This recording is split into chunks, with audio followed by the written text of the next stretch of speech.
legs and yanked her out. "Give me the syringe." He turned toward Matt and reached for it. Jeremy held the syringe's end between his teeth and pulled the protective cover off. He knelt by Rianne's side and sank the needle into her carotid artery. She lay motionless within seconds. "There, that should do it. Go on upstairs, bro. I got this." "Are you sure?" "Yeah, she won't give us any more trouble." Jeremy waited until he heard the upstairs door close before continuing. He had filled the syringe of xylazine with far more than he needed to knock Rianne out. Chances were she was already dead. He turned his head and gave a warning glare to the rest of the caged women. "There. Now you can sleep, and I don't want to hear a peep from any of you." Jeremy grabbed Rianne's lifeless arms and pulled her around the corner to the bathroom. He turned the bathtub's faucet to the hottest setting and waited.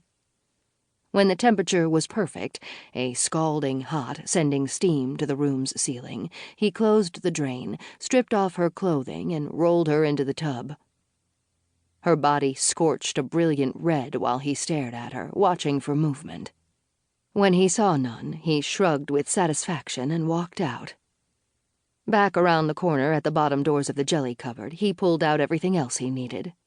2 bottles of bleach, rubber gloves, a roll of duct tape, and a plastic tarp were jammed under and in his arms and hands.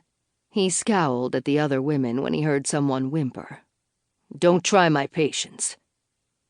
Jeremy returned to the bathroom and cracked the seal of the first bottle of bleach. He tipped the gallon bottle and emptied it over Rianne while she lay in the hot water. He left her like that for a few minutes, stewing in the scalding bleach water.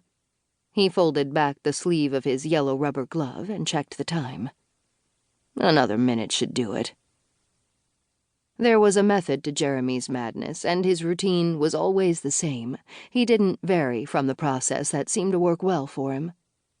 The women he killed never had evidence left on their bodies. The bleach destroyed all of that. He looked at his watch again. Here we go. He twisted the lid on the second bottle of bleach until the plastic seal cracked open with a turn of his wrist. He lifted the foil tab and threw it in the trash can. Jeremy sat on the edge of the bathtub and poured most of the bleach over her head. He stared at her for a moment, then lifted the chain attached to the drain plug. The water ran toward the drain and swirled down the hole like a small, forceful cyclone. He watched Rianne's chest. It didn't rise and fall. To make sure she was dead, he poured the remaining bleach from the second bottle down her throat. No gurgling or sputtering sounds. Good to go. That should quiet things down around here. With each corner of the tarp grasped between his fingers, he gave it a quick flick and draped it across the bathroom floor. His rubber gloves helped hold her firmly as he pulled Rianne's slippery body out of the tub and dropped her onto the tarp. He rolled her tightly in the plastic and secured it with duct tape. With a heave, he tossed Rianne's lifeless body over his shoulder, then exited the basement through the cellar doors that led upward and outside to the driveway. He shouldered the double wooden doors open and walked out into the dark night. The flicker of the porch light caught Jeremy's attention as he dropped Rianne into the back of the van. He slammed the doors closed and looked back in time to see the living room curtains flutter. He knew Matt was watching. Chapter 2. Here at the sheriff's department, we were still getting over our nightmare with Doug, the medical examiner, which had ended just 2 months ago.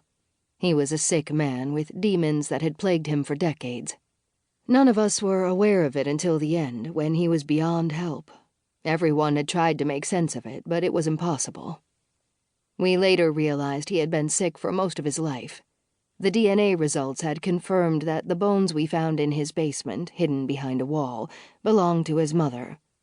He had murdered her years prior, and she was possibly his first victim.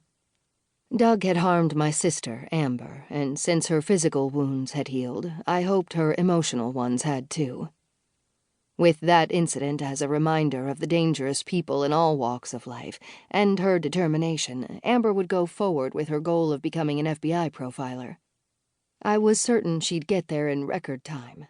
She had returned to work at